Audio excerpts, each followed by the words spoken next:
শুনেছেন জগন্নাথ বাবুর মুখ থেকে যে কেন এই উপনির্বাচন, কেন এই সময়, শ্রম এবং ভারত সরকারের অর্থ, রাজনৈতিক দলগুলোর নিজস্ব তহবিলের অর্থ আজকে খরচ করতে হচ্ছে এখানে এই বিপুল নির্বাচন করার জন্য। কেন কেন্দ্রীয় আধা সামরিক বাহিনীদের এনে প্রিজাইডিং পোলিং অফিসারদেরকে এনে ভোট করতে হচ্ছে? আপনারা জানেন ভারতবর্ষ গণতান্ত্রিক দেশ, বহুদলীয় গণতন্ত্র এবং প্রাপ্তবয়স্ক যারা, তারা ভোটাধিকারও যেমন পান, তারা তেমন তাদের রাজনৈতিক মত পথ পরিবর্তনও করতে পারেন, এটা নিয়ে কারোর আপত্তি নেই। আমি তৃণমূল কংগ্রেস করেছি, আমি জাতীয়তাবাদী পরিবারের সদস্য, আমার পরিবারের লোক ব্রিটিশের জেলে 8 বছর ছিল। আপনারা জানেন যে আমি মমতা ব্যানার্জির সীমাহীন তোষণের রাজনীতি এবং দিল্লি থেকে লিফটে ওঠা, প্যারাশুটে নামা ভাইপোকে পশ্চিমবঙ্গের জনগণের উপরে চাপিয়ে দেওয়ার বিরুদ্ধে প্রতিবাদ করে 20 সালে আমি আমার মন্ত্রিত্ব, আমার বিধায়কের পদ সব ছেড়ে একজন নাগরিক হিসেবে বিজেপিতে যোগ দিয়েছি।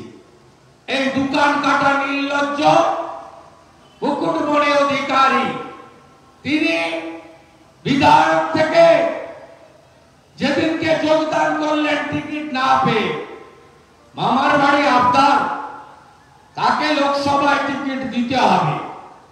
লোকসভায় টিকিট না পেয়ে তিনি ভাইপোর মিছিলে কলকাতায় গিয়ে যোগদান করলেন, কিন্তু নির্লজ্জের মতো বিধায়কের পদ থেকে পদত্যাগ করেননি। পরে আইনের গেরোয় আটকে যায়, এক দলের বিধায়ক হয়ে অন্য দল থেকে লোকসভায় লড়া যায় না, ঠেলায় না পড়লে বিড়াল গাছে ওঠে না।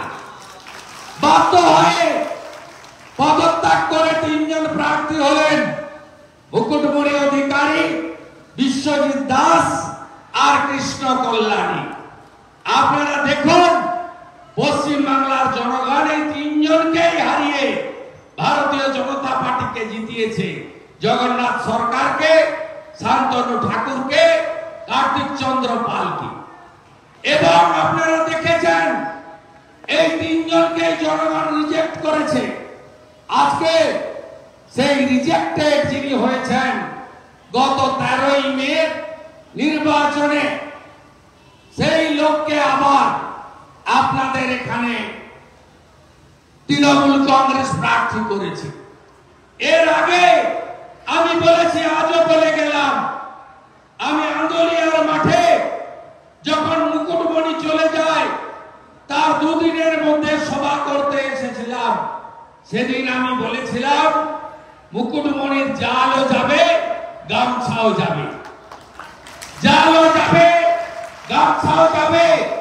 তাই আজকে মুকুটমণি প্রাক্তন বিধায়ক এবং পরাজিত তৃণমূলের প্রার্থী।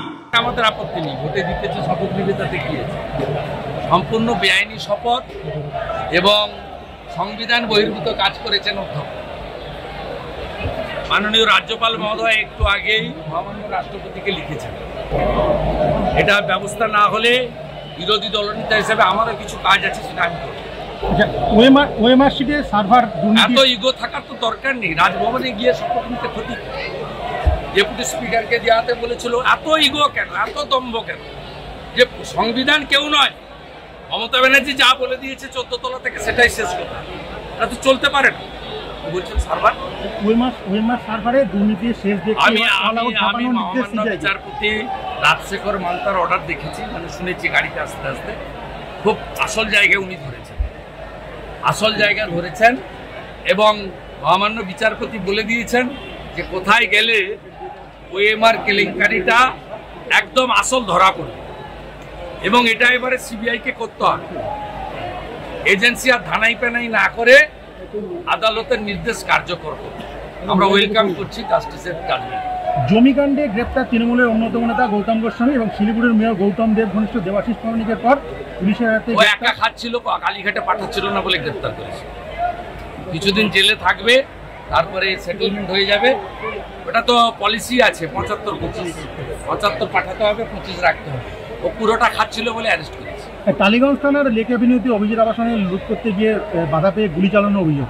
আইন শৃঙ্খলা নিয়ে প্রশ্ন উঠছে। আইন শৃঙ্খলা এখানে নেই রাখছে, আইন শৃঙ্খলা নেই বলে মাথা ভাঙায় মহিলাকে বিবস্ত্র করে 1 কিলোমিটার রাস্তায় দিনের বেলায় ঘোরানো হয়। নেই বলে তাজামুলের মতো, হামিদুরের মতো লোকরা সমান্তরাল প্রশাসন বিচার ব্যবস্থা চালাচ্ছে।